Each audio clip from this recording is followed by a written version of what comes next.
Salam əziz dostlar, gəlin bu gün qeyqanaq ruleti bişirək.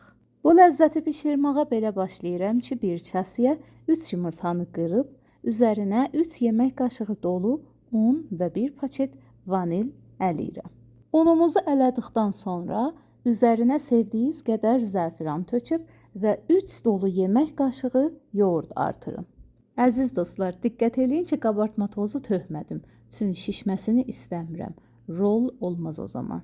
Yaxşıca qarışdırıb kənara alıram, içliği hazırlayıram. Girdəkan, qənd tozu, şəkər tozu, gül suyu və darçın. Qarışdırıb onu da bir kənara alıram. Tavanı ocaq üstə alıb yağ tökürəm, hər yerini yağlayıram və hazırladığım xəmiri üzərinə tökürəm.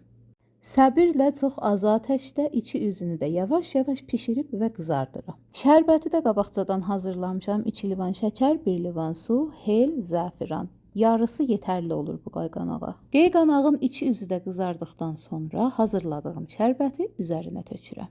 Ocağı bağlayıb qapağı açıq şəkildə zaman verirəm, yavaş-yavaş şərbəti içinə çəksin.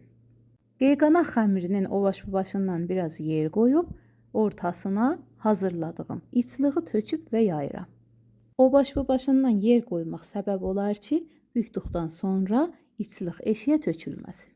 Diqqətlə yavaş-yavaş rolumuzu çip bağlayıb və 2 barmaq aralıqda kəsirəm. Serv qabına yığıb və sevdiyiniz bəzəyi verin. Mən sadə serv elədim. Pişirən, yeyən hər kəsə nuş olsun. Ləzzətli resept axtaran peycimə baş vursun. Sağ olun, məndən yol bir oldunuz. Təşəkkürlər.